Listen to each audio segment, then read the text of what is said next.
Hello दोस्तों, मैं अमर सिंह आचार्य classes for you में आपका स्वागत करता हूं। अगर आप थंबनेल देखकर इस वीडियो को देखने आए हैं तो एकदम सही जगह आए हैं। और आपको बता दें, ये तरंगाग्र, ये जो आप तरंग प्रकाशिकी पढ़ने जा रहे हैं, ये प्रकाशिकी में सबसे इम्पोर्टेंट हेडिंग है। तो इस हेडिंग को बहुत ध्यान पूर्वक पढ़िएगा, और इसके बिना आज तक कभी पेपर बना ही नहीं, तो इतनी ज्यादा ये इम्पोर्टेंट है। तो आप लोग जो थंबनेल में देख के आए हैं, तो वो आपको यहाँ वास्तव में मिलेगा देखने को, और आपको ये बोर्ड एग्जाम में काफी हेल्पफुल मिलेगा। तो आइए इसमें पहली हेडिंग देखते हैं। सबसे पहले तरंगाग्र। देखिए, तरंग प्रकाश की को दो भागों में बांटा गया, एक किरण प्रकाश की, एक तरंग प्रकाश की।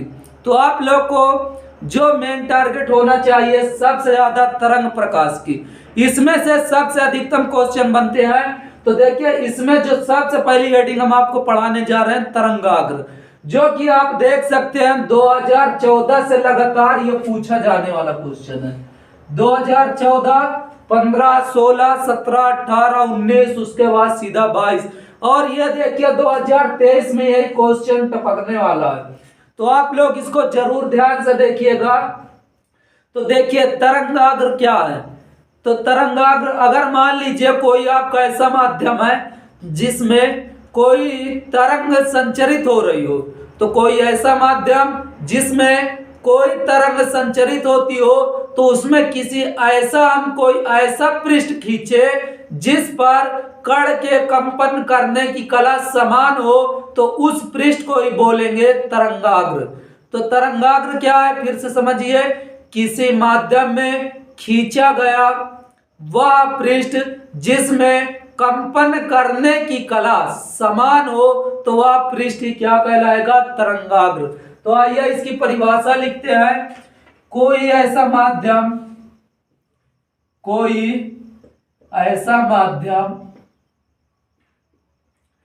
जिसमें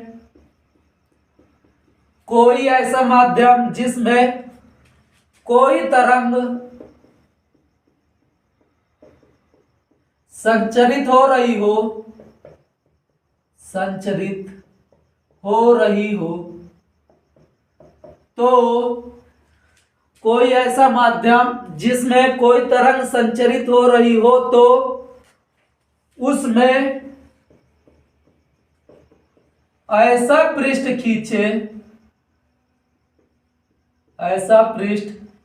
खींचे जिसमें कण के कंपन करने की दिशा समान हो। कण के कंपन करने की कला क्या हो, समान हो। जिसमें स्थित कण की कंपन करने की कला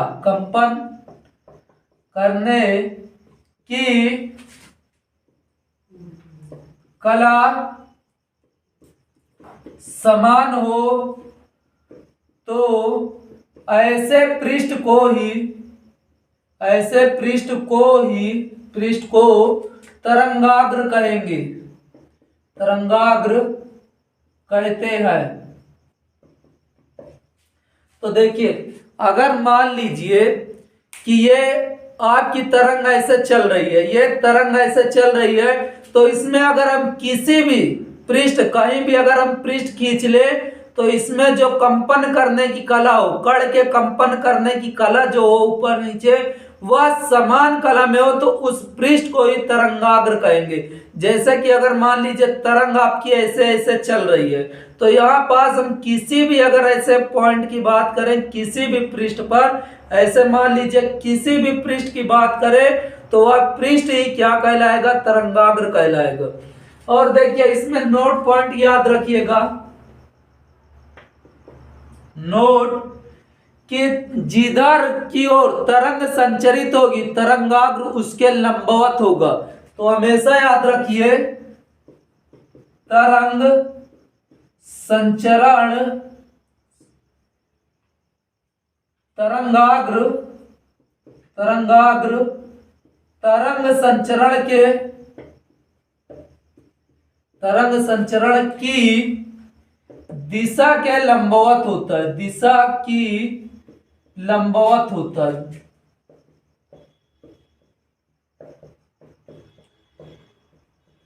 तो हमेशा याद रखिए, अगर तरंग आपकी ऐसे चल रही है, ये मान लीजिए तरंग, जैसे आप लोग देखे हैं कि ये मान लीजिए तरंग ऐसे चल रही है, तो जो तरंगाग्र होगा वह इसके हमेशा लंबवत होगा। तो तरंग संचरण की दिशा, ये तरंग संचरण की दिशा है, तरंग संचरण की दिशा। तो देखिए, अगर किसी माध्यम में कोई तरंग संचरित हो रही हो, तो देखिए वही लिखा, कोई ऐसा माध्यम जिसमें कोई तरंग संचरित हो रही हो, तो उसमें ऐसा पृष्ठ खींचे जिसमें स्थित कण की कंपन करने की कला समान हो। मान लीजिए जो भी कण हो वह एक ही कला में कंपन करें, तो ऐसा पृष्ठ ही आपका क्या कहलाएगा, तरंगाग्र। अब देखिए तरंगाग्र क्या होगा, तरंग संचरण की दिशा के लंबवत। ये मान लीजिए आपकी तरंग संचरण की दिशा है, तो यह इसके हमेशा ऊपर या नीचे 90 डिग्री पर होगा, ये लंबवत होगा। तो देखिए ये इस चैप्टर की बहुत इंपॉर्टेंट रेटिंग है। इसके बाद आता है हाइगेंस का द्वितीयक तरंगिकाओं का सिद्धांत, जो कि वेरी वेरी मोस्ट इंपॉर्टेंट है। 5 नंबर में आपका सीधा क्वेश्चन पूछेगा, तरंगाग्र की परिभाषा लिखिए और हाइगेंस के द्वितीयक तरंगिकाओं के सिद्धांत का वर्णन कीजिए या व्याख्या कीजिए या समझाइए। तो अब देखिए, आइए अगली हेडिंग हम देखते हैं। अगली हेडिंग है हाइगेंस का द्वितीयक तरंगिकाओं का सिद्धांत, तरंगिकाओं का सिद्धांत।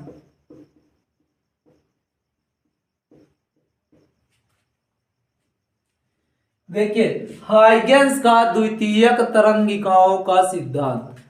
हाइगेंस ने द्वितीयक तरंगिकाओं के सिद्धांत में पहली परिभाषा को इन्होंने पहले में बता दिया। आपको अगर हाइगेंस का द्वितीयक तरंगिकाओं का सिद्धांत लिखना है तो आप लोग सीधा लिख सकते हैं, हाइगेंस के द्वितीयक तरंगिकाओं के सिद्धांत के अनुसार कोई भी ऐसा माध्यम हो जिसमें ईथर के चारों ओर समान कला में क्या करेंगे, कण कंपन करेंगे, तो वह क्या कहलाएगा, तरंगाग्र। या तो आप सीधा कह दीजिए कोई ऐसा माध्यम जिसमें कोई तरंग संचरित हो रही हो, तो उसमें ऐसा पृष्ठ खींचे जिसमें स्थित कण की कंपन करने की कला समान हो, तो वह क्या कहलाएगा आपका, ऐसे पृष्ठ को तरंगाग्र कहेंगे। और एक लाइन इसी में और जोड़ दीजिए कि तरंगाग्र तरंग संचरण की दिशा के लंबवत होता है। तो इसमें आपको 3 पॉइंट लिखना है। तो पहले पॉइंट में आप यही परिभाषा को लिख सकते हैं, पूरा यहां से आप ये यहां तक लिख सकते हैं। तो पहला पॉइंट ये हो गया। तो याद रखिए, कोई ऐसा माध्यम जिसमें कोई तरंग संचरित हो रहा हो, तो उसमें अगर हम कोई ऐसा पृष्ठ खींचे जिसमें कण के कंपन करने की कला समान हो, तब वह ऐसा पृष्ठ तरंगाग्र कहलाएगा।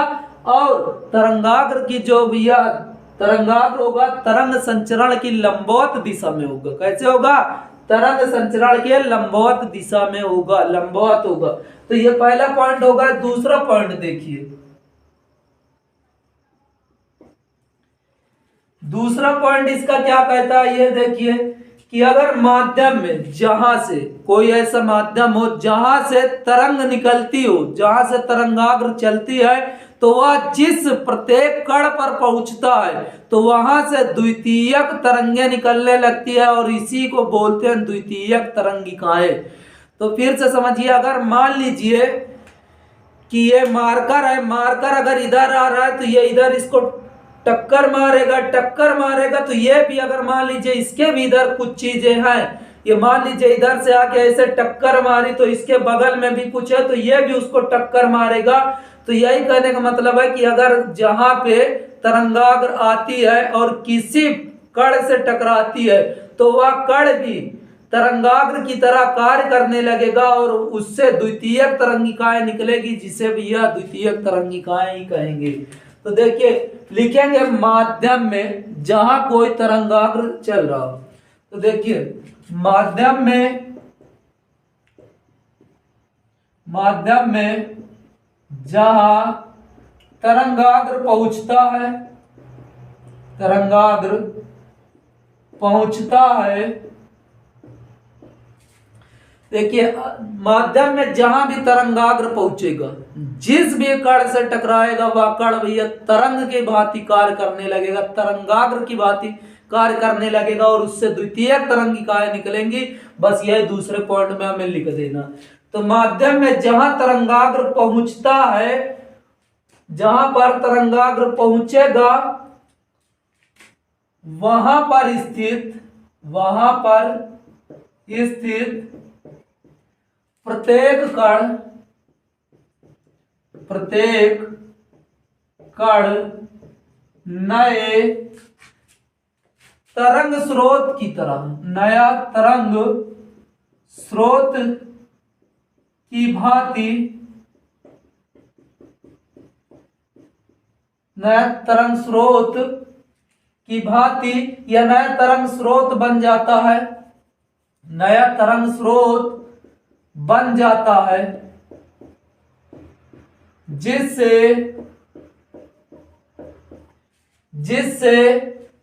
नई तरंगे सभी दिशाओं में निकलती है, सभी दिशाओं में निकलती है।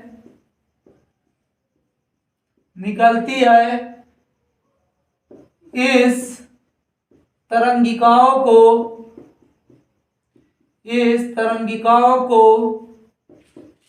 द्वितीयक तरंगिकाएं कहते हैं।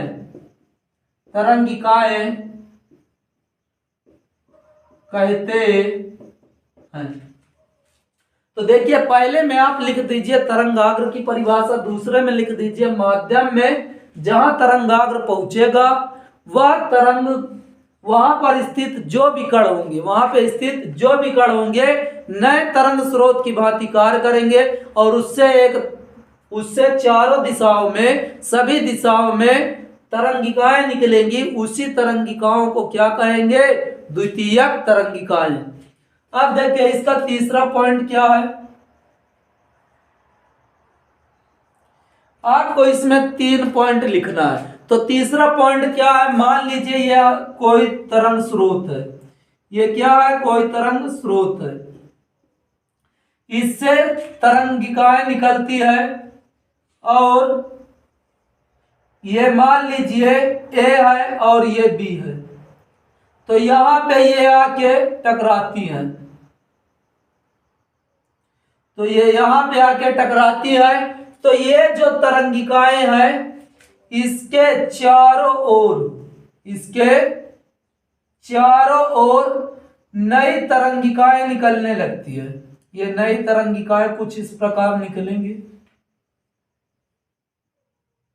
और इसको जब आगे पीछे हम मिला देते हैं तो ये एक एनवलप का निर्माण करता है, एक एनवलप का निर्माण करेगा।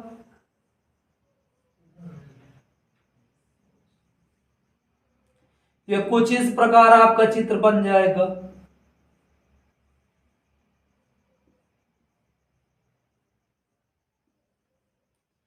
तो देखिए इसके आगे वाले पॉइंट को मान लेते हैं A1 B1।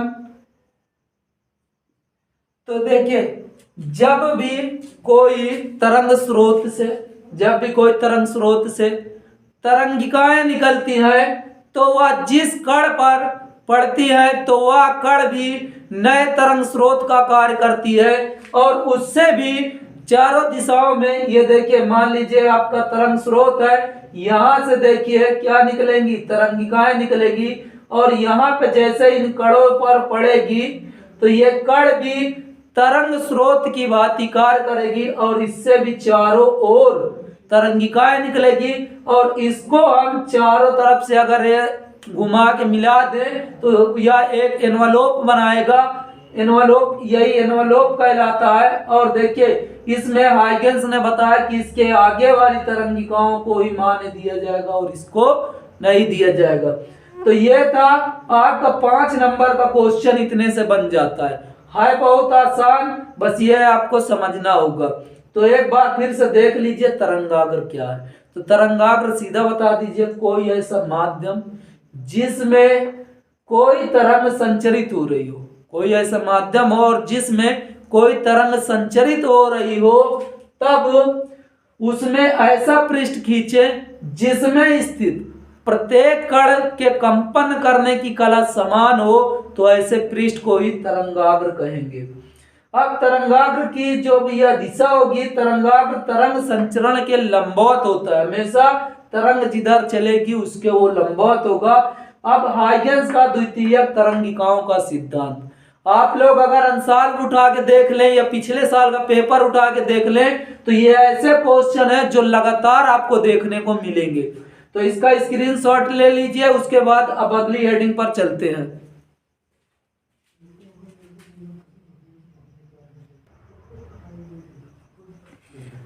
हाँ तो देखिए दोस्त, अब हाइगेंस के द्वितीयक तरंगिकाओं के सिद्धांत के आधार पर प्रकाश के अपवर्तन की व्याख्या करना है। यह कभी कभी व्याख्या बोलेगा या नियम बोलेगा, और इसके साथ कभी कभी स्नेल का नियम भी बोल देगा। तो देखिए क्वेश्चन सेम रहेगा। अब देखिए ये आपका ऐसा क्वेश्चन है जो लगातार हर साल पूछ रहा है, और ये एक ऐसा चैप्टर है जिससे हर साल लगातार क्वेश्चन पूछा जाता है। तो देखिए अब ये भी 5 नंबर का क्वेश्चन है बहुत आसान। आप लोग अपवर्तन का नियम अगर पढ़े होंगे तो ये भी आपको आसानी से आ जाएगा। तो देखिए 2013 से लगातार 22 तक पूछा गया है, और 23 में भी उम्मीद है ये क्वेश्चन जरूर आपको बोर्ड एग्जाम में देखने को मिलेगा।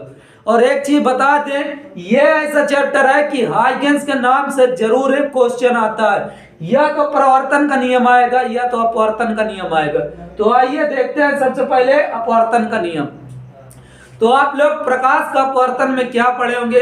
प्रकाश का अपवर्तन में पढ़े होंगे कि जब प्रकाश की किरण किसी एक माध्यम से किसी दूसरे माध्यम में जाती है तो वह अपने मार्ग से विचलित हो जाती है। यह घटना क्या कहलाती है? प्रकाश का अपवर्तन। ये तो आप लोग अपवर्तन में पढ़े हैं, प्रकाश का अपवर्तन। लेकिन अब अगर हाइगेंस के द्वितीयक तरंगिकाओं के सिद्धांत की अगर तरंग की बात करें तो तरंग भी सेम होता है। जब तरंग एक माध्यम से किसी दूसरे माध्यम में जाता है तो तरंग की आवृत्ति नहीं बदलती, चाल और तरंगदैर्घ्य बदल जाता है और यह भी अपने मार्ग से विचलित हो जाएगा। तो इसका सबसे पहले इसका नियम समझ लीजिए कि जब तरंगाग्र किसी एक माध्यम से किसी दूसरे माध्यम में प्रवेश करता है तो वह अपने मार्ग से विचलित हो जाता है और उसकी आवृत्ति नहीं बदलती तथा चाल और तरंगदैर्घ्य बदल जाता है। तो आइए इसका सबसे पहले चित्र बनाते हैं। देखिए चित्र बनाएंगे, चित्र से ये पूरा डेरिवेशन हो जाएगा। इसे मान लेते हैं कि कोई हमारा x डैश मान लेते हैं, कुछ भी मान सकते हैं, A to Z कुछ भी मान सकते हैं। तो मान लिए माना x डैश एक अपवर्तक पृष्ठ है, माना x डैश एक अपवर्तक पृष्ठ है। इधर हम लिख दे रहे हैं साइड में, माना x डैश एक अपवर्तक पृष्ठ है। अब देखिए इस पर दो समांतर तरंगाग्र आपतित होंगी जो कि इस अक्ष के तिरछा आपतित होगी। ये मान लिए कि पहली तरंगाग्र ये आपतित हुई, दूसरी तरंगाग्र ये ऐसे आपतित होगी। तो अब देखिए आप कुछ समझिए, ये अगर देखिए तो ये तरंगाग्र कम दूरी तय कर रही, ये तरंगाग्र ज्यादा दूरी तय कर रही। तो देखिए यहां पास इस तरंगाग्र का नाम हम A रख देते हैं, और अब देखिए जितनी इसकी लंबाई है उतनी लंबाई पर इस पे भी हम क्या कर देंगे, एक भैया लाइन खींच देंगे ये। तो जितनी दूरी ये तय किया उतनी दूरी ये भी तय किया। तो ये माध्यम एक मान लेते हैं, ऊपर वाला माध्यम 1 है और नीचे वाला माध्यम 2 है। माध्यम 2 है। माध्यम 1 में जो तरंगाग्र की चाल है वह v वेग से आ रही है, जो इसका वेग है v1 है और इसका वेग v2 है। दोनों में समय देखिए। अब तरंगाग्र को x डैश के a बिंदु पर पहुंचने पर t बराबर 0 समय लगता है।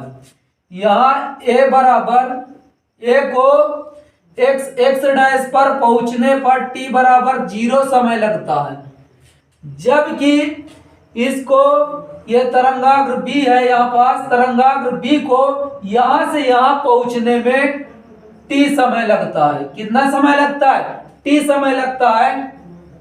तो इसे लिखेंगे, माना x डैश एक अपवर्तक पृष्ठ है जिस पर दो समांतर तरंगाग्र तिरछा आपतित होती है। ये देखिए तिरछी आ रही है ना, अगर ये ऐसे सीधी आती तो ये सीधी होती, लेकिन ये तिरछी आपतित होती है, जो कि तरंगाग्र x डैश से आई कोण बनाता है। ये देखिए यहाँ पास जहां पे अगर बिंदु पर मिलता है तो आपको पता होगा वहां पे हम एक अभिलंब खींच लेते हैं। क्या खींच लेते हैं? अभिलंब। और यहाँ भी देखिए जिस बिंदु पर मिलेगा यहाँ पे हम एक अभिलंब खींच देंगे, ये अभिलंब है। और आपको पता है आपतित किरण हो या आपतित तरंगाग्र हो, उसके बीच जो बनेगा कोण वो आपका आपतन कोण होगा। तो ये आपका आपतन कोण होगा। और अब देखिए ये अभिलंब कैसे जानी चाहिए? ये सीधी जानी चाहिए, लेकिन जब ये इस माध्यम से दूसरे माध्यम में प्रवेश करेगी तो वह हल्का से अभिलंब की ओर झुक जाएगी। तो ये देखिए अभिलंब की ओर झुक जाती है। और ये भी किरण को ऐसे, ये भी तरंगाग्र को ऐसे जानी चाहिए, लेकिन ये भी हल्का से ऐसे झुक जाएगी। तो देखिए यहां पास अब आगे लिखेंगे कि आई कोण यहाँ पास बना, तो यहाँ पास भी देखेंगे तो यहाँ भी आपका ये हम आपतित रेखा खींचे तो यहाँ भी आई कोण बन जाएगा। अब देखिए ये अपवर्तन है, अपवर्तित तरंगाग्र है, तो यहाँ पास आर कोण बनेगा और इधर भी आपका आर कोण बन जाएगा। तो देखिए यहाँ पास अब इसकी रचना ही हमें लिखना होता है। देखिए इसमें लिखेंगे क्या, सबसे पहले एक एक लाइन को समझते चलेंगे और लिखते चलेंगे कि माना x डैश एक अपवर्तक पृष्ठ है जिस पर दो समांतर तरंगाग्र a और b x डैश पर तिरछा आपतित होती है। अब बिंदु A या बोल सकते हैं तरंगाग्र A को x डैश आने पर t बराबर 0 समय लगता है, जबकि तरंगाग्र B को यहाँ पे अब इस बिंदु को हम कुछ भी नाम दे सकते हैं। तो इस बिंदु का नाम दे देते हैं A डैश। तो इस बिंदु का नाम हम दे दिए A डैश। तो अब देखिए बिंदु B से बिंदु A डैश तक आने में तरंगाग्र को लगा समय t है। कितना तरंगाग्र को लगा समय? तो तरंगाग्र को पहुंचने में लगा समय t है। अब देखिए तरंगाग्र भैया जैसे ही A और A डैश पर पहुंचेगा तो यहाँ पास द्वितीयक तरंगिकाएं निकलने लगेगी। जैसे ही इस पृष्ठ पर पहुंची तो यहाँ से द्वितीयक तरंगिकाएं निकलने लगेगी जो समान दिशा में होगी। तो अब देखिए यहाँ हम बिंदु A डैश को हम एक बिंदु मानकर हम A वाली तरंगाग्र पर एक हम चाप लगाते हैं। क्या लगाते हैं? चाप लगाते हैं। और इस चाप से हम बिंदु A पर मिला देते हैं। ये बिंदु A पर मिला दिए, ये चाप लगाए A बिंदु से A डैश से, और यहाँ पास हम इसको मिला दिए इस रेखा को, तो ये आपका B डैश। तो देखिए ये चित्र आपका कंप्लीट हो गया। अब देखिए ये चित्र कंप्लीट हो गया है, तो यहाँ पास अब करना कुछ नहीं, बस बहुत आसान है। तो देखिए एक बार इसको फिर से आप देख लीजिए और इसकी पूरी बातें समझ लीजिए, क्योंकि इसमें सिर्फ आपको रचना ही रचना लिखनी है, बाकी डेरिवेशन सिर्फ 2 लाइन का है बस।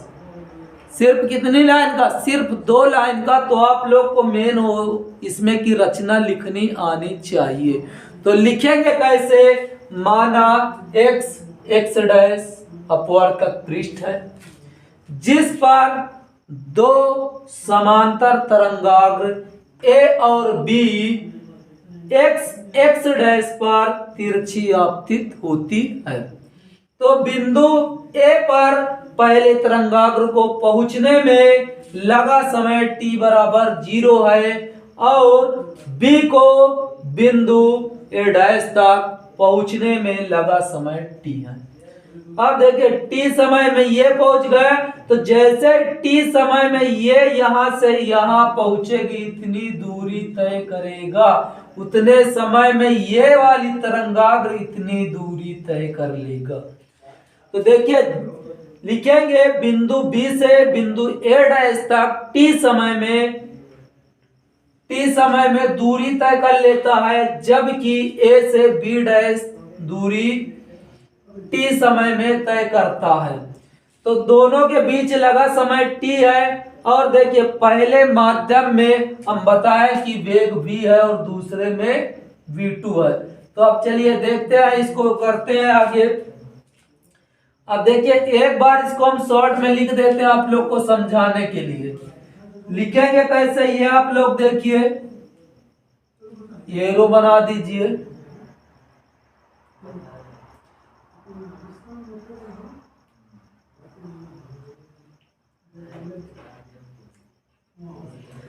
तो देखिए यहां पास अब इसको लिखते हैं कि माना x डैश अपवर्तक पृष्ठ है जिस पर A पर पहुंचने में t बराबर 0 समय लगता है और B से A तक पहुंचने में, B से A डैश पहुंचने में लगा समय t है।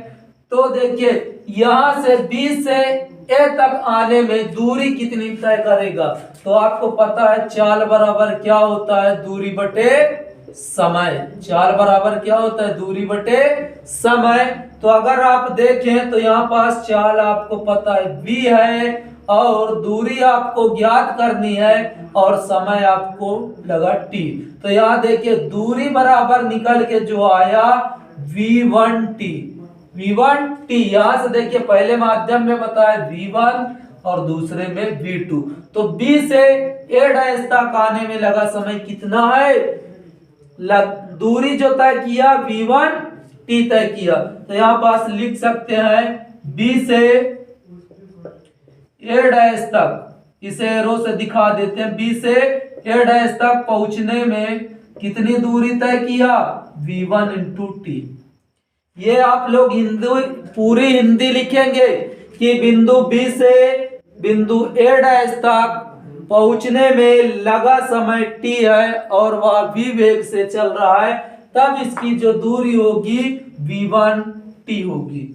अब देखिए अब बिंदु A से बिंदु B डैश तक जाने में लगा समय t है। जितने समय में ये आएगा उतने समय में ये यहाँ पहुंचाएगा। तो यहाँ पास हम लिख सकते हैं कि A जो B डैश तक पहुंचेगा वह कितनी दूरी तय करेगा? ये दूरी है, क्या है? दूरी है।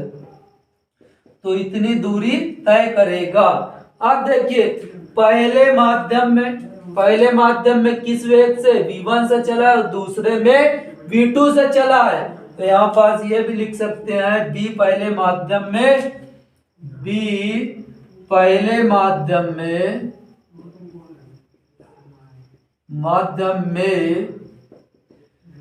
b a डैश कितनी दूरी तय किया? v1t दूरी।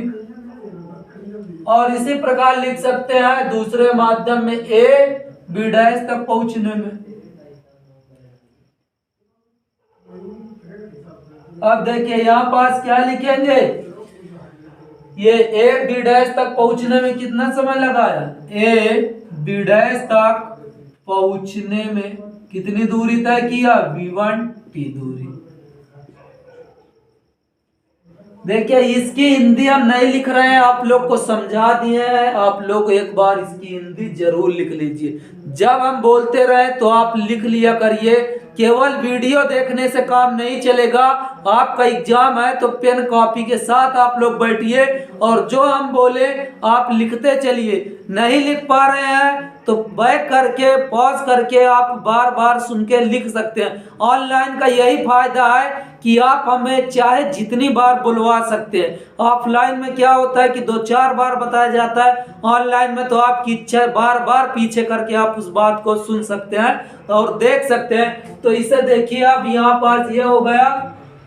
देखिए यहाँ इसमें बताया भैया V1 से चल रहा है, समय t लग रहा है। तो दूरी देखिए, आपको पता है चाल बराबर क्या होता है, दूरी बटे समय। तो देखिए V1 चाल से आया है और समय t, तो ये दूरी कितनी तय किया, मतलब B से A तक जो आने में दूरी उसने तय की है, वो क्या किया है, कहां से B से A डैश तक पहुंचने में उसने कितनी दूरी तय की, V1 और T, ये दूरी तय की। और यहां से यहां तक पहुंचने में अगर आप देखें तो A B डैश, अब बताइए दूसरे माध्यम में किस वेग से, V2 से, तो ये T, इतना ही है। अब देखिए ये हो गया, तो अब बस यहाँ पास आप लिख देंगे और आगे हिंदी लिखना है तो लिख दीजिए ए बी आपतित तरंगाग्र है और ए डैश बी डैश अपवर्तित तरंगाग्र है। ये तो आपको देखने से ही पता चल रहा है कि ये आ रही है और ये नीचे जा रही है। तो देखिए यहाँ पास अब लिखेंगे समकोण ए, देखिए समकोण ए बी ए डैश से, किससे, समकोण ए बी ए डैश से। यहाँ पास और लिख सकते हैं ए बी तरंगाग्र एक्स डैश से कितना कोण बना रहा है, देखिए ये इससे अगर कोण देखें तो आई कोण बना रहा है, कितना बना रहा है, आई कोण बना रहा है। और ए डैश बी डैश को अगर आप देखें तो यहाँ पास ये देखिए, यहाँ पास ये कोण को देखिए आप, ये कोण देखिए तो यहाँ पास ये बना रहा है आर, ए डैश बी तरंगाग्र जो कोण बना रहा है वह एक्स डैश पर आर कोण बना रहा है। तो ये हो गया बस। अभी ये एकदम छोटा सा डेरिवेशन है, एक बार इसे अभी फिर से समझा देंगे। तो देखिए यहाँ पास हम सीधा लिखेंगे समकोण ए बी ए डैश से, इससे समकोण त्रिभुज, समकोण त्रिभुज, समकोण त्रिभुज ए बी ए डैश, ये देखिए ये त्रिभुज बन रहा है, एक बार ये त्रिभुज बन जाएगा, एक बार ये त्रिभुज, दोनों में ये वाली भुजाएं कॉमन है। तो समकोण त्रिभुज ए बी ए डैश में, तो देखिए समकोण त्रिभुज अगर हम बात करें ए बी ए डैश, तो यहाँ पास देखिए ये आएगा क्या आपका साइन थीटा साइन आई, यहाँ पास आई कोण बन रहा है, तो सामने वाली भुजा आपकी क्या कहलाएगी, बोलिए, साइन थीटा बराबर क्या होता है, लंब बटे कर्ण, तो ये सामने थीटा के सामने वाली भुजा ये आपकी लंब हो जाएगी। तो यहाँ पास आप लिखेंगे क्या, साइन आई बराबर इसके सामने कौन सा, ये भुजा, तो लिखेंगे B A dash upon A dash. अब आप लोग खुद बताइए बी से ए डैश तक पहुंचने में उसने कितनी दूरी तय की, बोलिए, बी ए डैश की जगह लिख सकते हैं v1 इंटू टी, तो यहाँ पास लिख सकते हैं v1 into T upon A dash, समीकरण 1। क्या हो गया, समीकरण 1। अब कुछ नहीं करेंगे भैया, बस एक और समकोण त्रिभुज ले लेंगे ए डैश और बी डैश, तो यहाँ पास क्या लेंगे, समकोण त्रिभुज, इसी प्रकार लिख सकते हैं आप, इसी प्रकार समकोण त्रिभुज, समकोण त्रिभुज, ये कौन सा त्रिभुज लेंगे, A B A dash, A B A dash, A B dash A dash, तो देखिए समकोण त्रिभुज A B dash A dash में अगर आप देखें तो यहाँ पास थीटा बन रहा है, तो इसके सामने वाली भुजा ले लेंगे। क्या लेंगे? साइन आर बराबर A B dash upon A dash. ये आया कहां से? ये देख लीजिए, ये समकोण क्या बन रहा है? A B dash A dash, A B dash A dash. तो देखिए यहाँ पास साइन आर, अगर आर की बात करें तो यहाँ पास देखिए आर ये बनाएगा।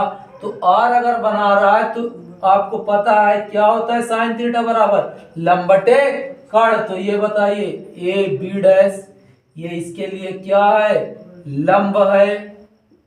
और यहाँ पास इसका आधार क्या है? ये।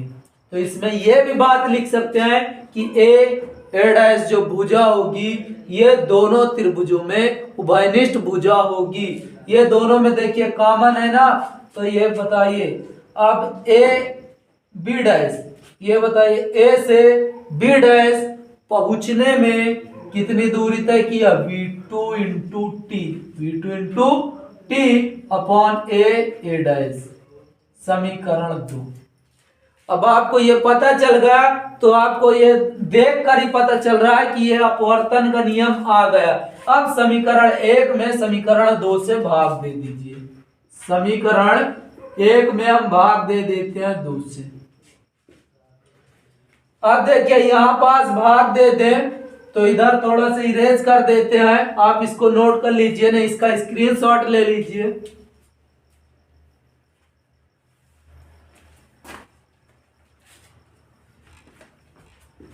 अब देखिए समीकरण 1 में हम क्या कर रहे हैं? 2 से भाग, तो साइन आई बटे साइन आर, ये देखिए साइन आई बटे साइन आर, और लिख लेंगे ये v1 upon v1 t upon A dash.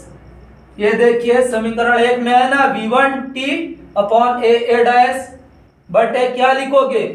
v2 t upon A dash. अब आपको पता है कि ऊपर वाले का नीचे होता है और बीच वाले का बीच में। तो ये देखिए ये कैंसिल हो जाएगा, तो यहाँ पास आया sine I upon sine are.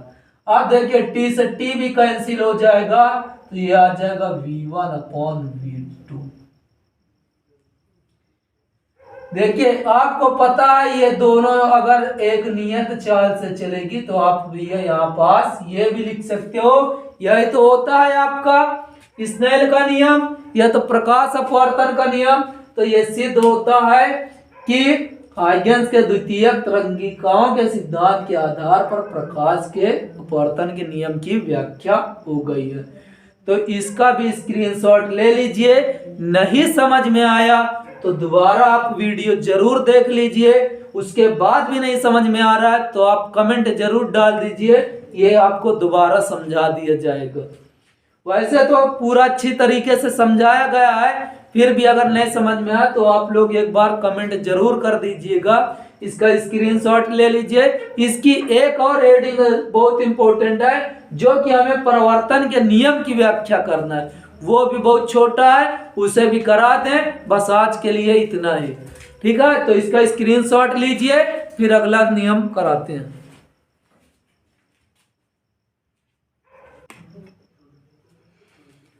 हाँ तो देखिए दोस्त, अगली हेडिंग क्या है? हाइगेंस के द्वितीयक तरंगिकाओं के सिद्धांत के आधार पर परिवर्तन के नियम की व्याख्या।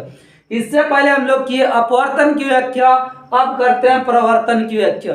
आपको बता दें ये 3 हेडिंग ऐसी है जो कि हर साल पूछा जाता है, तो आप लोग बहुत ध्यान से पढ़िएगा। इसमें कुछ नहीं, केवल रचना लिखनी होती है बस ज्यादातर। तो आइए इसकी भी रचना लिखते हैं।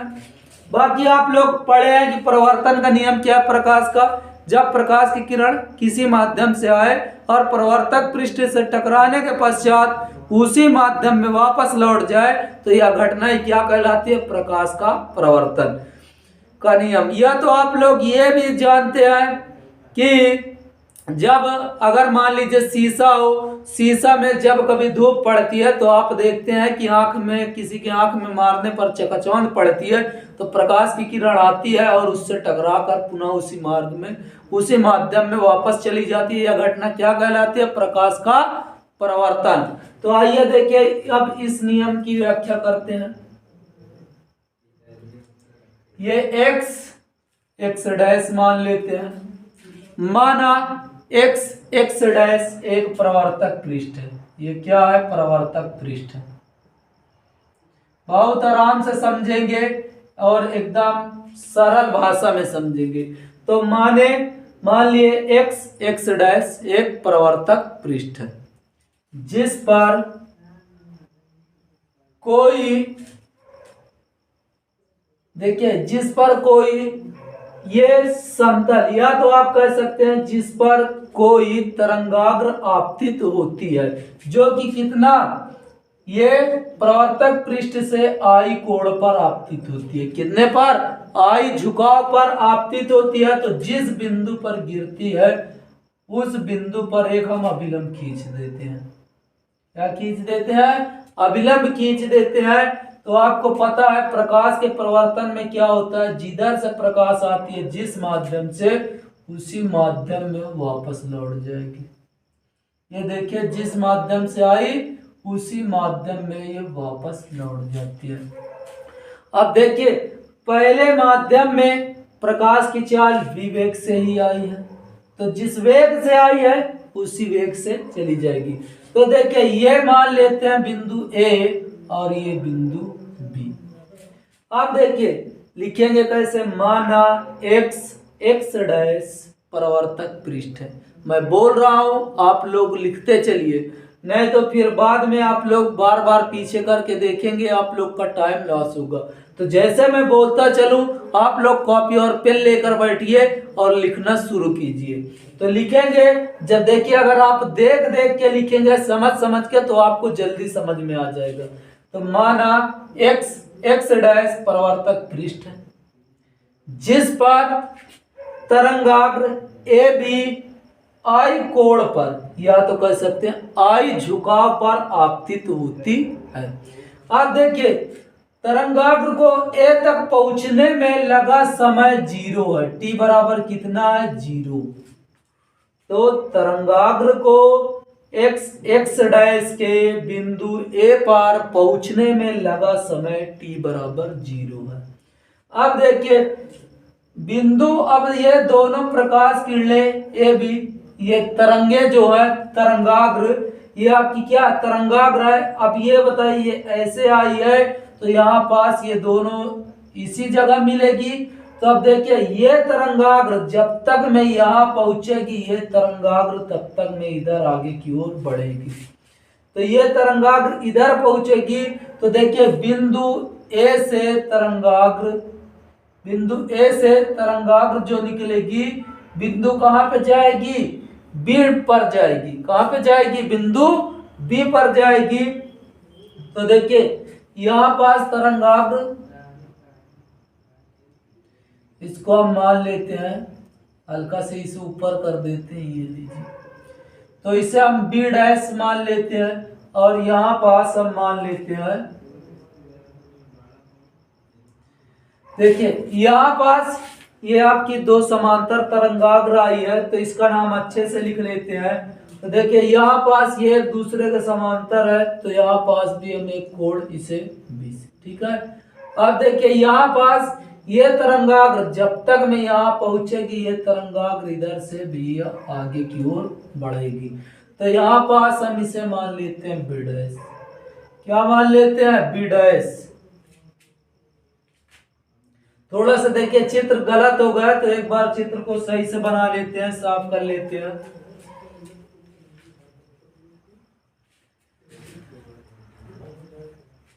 तो देखिए माना एक्स डैश एक परावर्तक पृष्ठ है जिस पर दो तरंगाग्र आपतित होती है। ये देखिए दो तरंगाग्र आ गई है।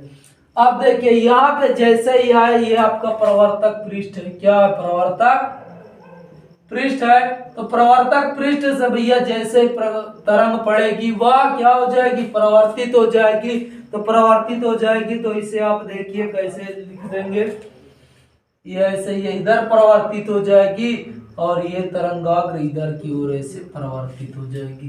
तो देखिए जैसे समांतर आएगी वैसे ही समांतर जाएगी। अब ये देखिए इतना बना लिए हैं, एक एक लाइन बनाते चलिए और समझते चलिए। अब देखिए जिस जगह पे मिलते भैया वहां पे हम अभिलंब खींच लेते हैं, इसको हम एन से दिखा दें, यहाँ भी हम अभिलंब खींच देते हैं, एन से दिखा देते हैं। अब देखिए आपको पता है अभिलंब और आपतित किरण होती तो उसके बीच बना कोण आपतन कोण आई होता, लेकिन यहाँ पास तरंगाग्र है तो यहाँ पास बना कोण आई। अब देखिए इसी प्रकार यहाँ हम क्या करेंगे, यहां से देखिए ये दूरी नाप के जितनी ये दूरी होगी इस पर हम एक चाप लगा देंगे। क्या लगाएंगे, चाप लगाएंगे। तो देखिए यहाँ पास इसका हम नाम लिख देते हैं, ये मान लेते हैं ए और ये बी, तो ये ए बी हो गया। अब देखिए यहाँ पास अगर हम देखें तो यहाँ भी हम एक चाप लगाएंगे, ये चाप अगर हम यहाँ पास ऐसे लगा दिए, इसका नाम हम बी डैश रख देते हैं, इसका नाम ए डैश। अब देखिए यहाँ पास कोण बना देंगे, कोण जो बनेगा उसे बना दीजिए, तो उसके बाद बस आपका रचना लिखनी होगी बस। तो ये बन गया आपका।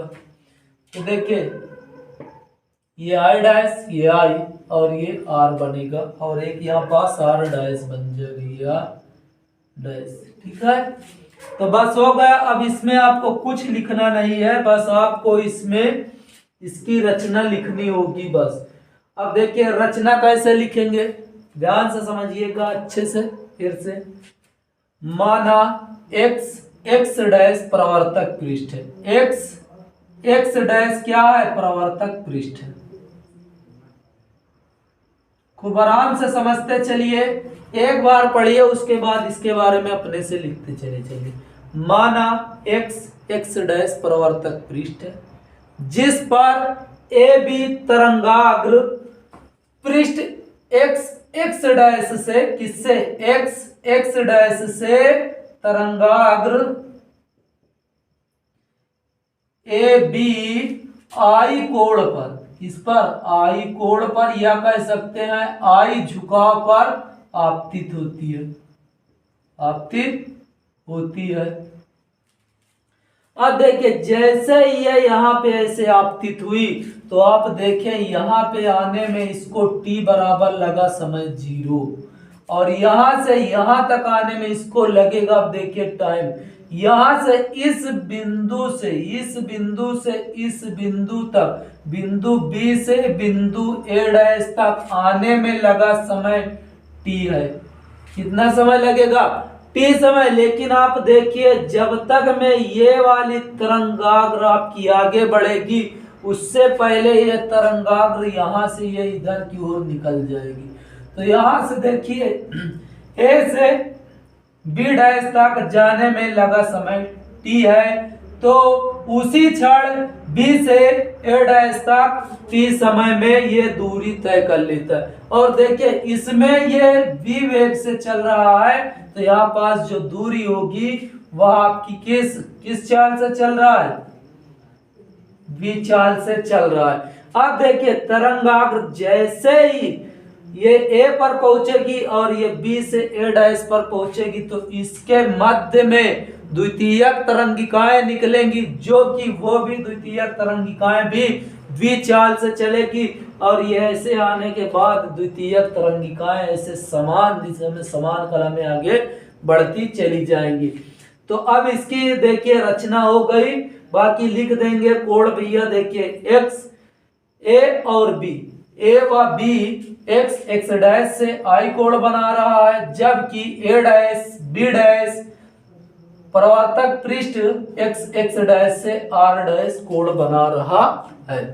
तो बस अब इसमें लिखते चले जाएंगे। क्या लिखेंगे, देखिए a से b डैश पहुंचने में, a से कहां पहुंच रहा है, b डैश, तो यह बताए कितनी दूरी तय कर रहा है, v इंटू टी। कितनी दूरी, इंटू टी। ये बताया ना, इसमें भैया माध्यम एक है तो चाल भी एक है, बस समय है तो समय भी टी है, क्योंकि टी को देखिए टी समय में यहाँ से ये यहाँ तक पहुंच रहा है, जबकि ये वाला बिंदु यहाँ से यहाँ तक, तो इसे लिख दिए। अब देखिए ए कहाँ पहुंचा, ए से बी डैश पहुंचा, तो भैया बी भी तो आगे आएगा, बी यहां से आ जाएगा ए डैश पे, बी कहाँ आ जाएगा, बी भी ए डैश पर आ जाएगा, उतने ही समय में, उतनी दूरी उतने ही समय में तय कर लेगा। अब देखिए बिंदु ए को हम क्या मान लेते हैं, केंद्र मान ले, और ये दूरी नाप के भैया हम यहाँ पास एक चाप लगा देते हैं, और चाप से हम बिंदु ए पर एक रेखा मिला देते हैं। ये देखिए ए से ए डैश की दूरी नाप कर जितनी ये दूरी होती है, उतनी ही दूरी पर हम इस तरंगाग्र पर हम चाप लगा देते हैं। तो चाप जो लगाते हैं भैया ए को केंद्र मान कर लगाते हैं, तो ये भी बात लिख लेंगे, बिंदु ए को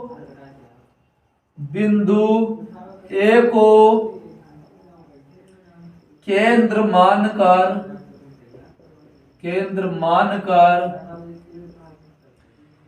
ए बी डैश त्रिज्या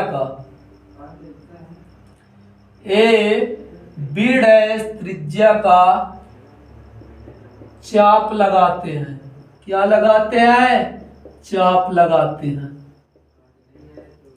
तो देखिए चाप लगाते हैं। अब देखिए जो ए डैश बी डैश भैया प्रवर्तक पृष्ठ एक्स डैश से कोण बना रहा है, आर बना रहा है, तो देखिए ए डैश बी डैश जो कोण बनाएगा आर बनाएगा, क्या बनाएगा, आर बनाएगा। अब देखिए ये आर बना, तो भैया आप ये भी तो लिख सकते हो कि ए बी जो बनाएगा क्या बनाएगा आपका, पहले ए बी कर दीजिए, ए बी क्या बना रहा है, आई कोण वार, ए डैश बी डैश क्या बना रहा है, आर कोण बना रहा है।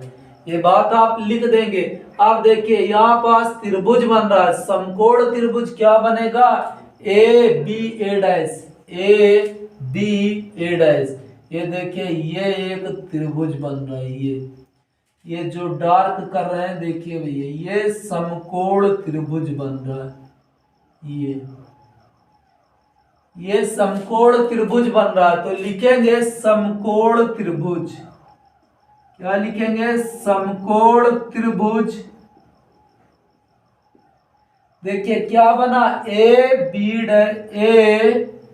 बी ए डैश तथा यहां पास देखिए एक और बन रहा है, ए डैश बी डैश। ये देखिए ये इसके साथ बन गया, और ये बनेगा ए डैश, और ये देखिए बी डैश, ये वाली लाइन ए डैश बी डैश और ए, ये भी क्या बना रहा है, समकोण त्रिभुज।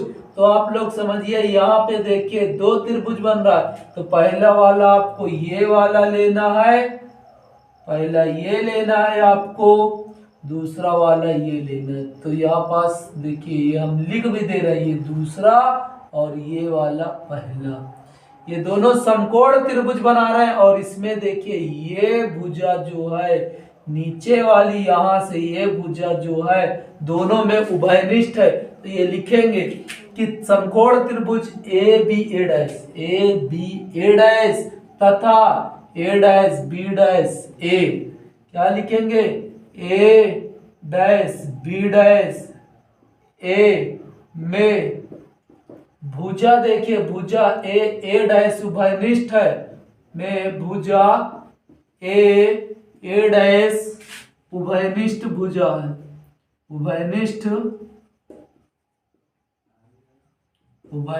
है। तो इतना लिख दिए। तो अब देखिए जब ये भुजाएं बराबर हो गए, तो इसमें की देखिए दो भुजा जो होगी एक दूसरे की बराबर होगी।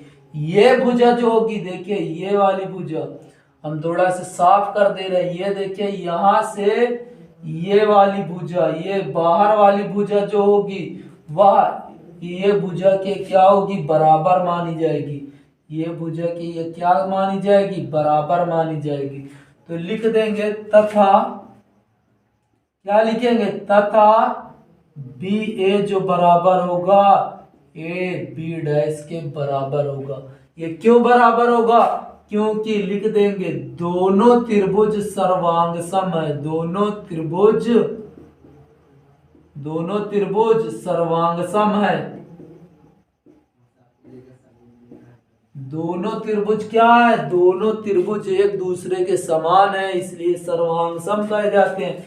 इसलिए देखिए जो कोण बनेगा, इसलिए कोण या कोण लिखिए, या तो आप इसे ऐसे भी दिखा सकते हैं। जो कोण बनेगा वह B A dash, B A dash देखिए बी ए डैश जो बराबर होगा वह किसके होगा? देखिए बी डैश ए डैश और किसके? ए के बराबर होगा। तो यहाँ पास लिख देंगे जो कोण बनेगा बी ए डैश जो बराबर होगा किसके? बी डैश ए के बराबर होगा। ठीक है, तो यहाँ पास ये जब प्रूफ हो गया तो यही तो भैया कोण बन रहा है। देखिए यहाँ पास बी ए डैश, देखिए बी ए डैश, यहाँ पास जो कोण बना था आई कोण बना है, और यहाँ पास देखिए कोण क्या बना है? B A dash. तो यहाँ पास जो कोण बना आर, ये कोण बताइए दोनों आपस में बराबर। तो यहाँ पास लिख सकते हैं ना, क्या लिखेंगे? आपतित तरंगाग्र, आपतित तरंगाग्र ए बी तथा परावर्तित तरंगाग्र, परावर्तित तरंगाग्र ए डैश बी डैश, ये जो कोण बनाएंगे ए डैश बी डैश, परावर्तक पृष्ठ, परावर्तक पृष्ठ एक्स डैश पर बराबर कोण बनाते हैं। क्या बनाते हैं? बराबर कोण बनाते हैं, कोण बनाते हैं। तो देखिए ये जब कोण, ये कोण भैया इस कोण के बराबर है, तो भैया इसे हम लिख सकते हैं साइन आई बराबर किसके? साइन आर के। तो यही तो भैया प्रवर्तन का नियम है। तो आपका ये समाप्त हो गया है।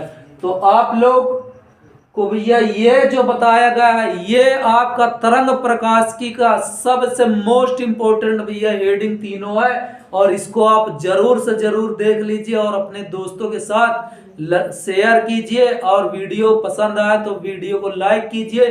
फिर आपको मिलेंगे किसी नए वीडियो के साथ जो कि आपके सीधा बोर्ड एग्जाम में देखने को मिलेगा। तब तक के लिए बाय बाय, टेक केयर।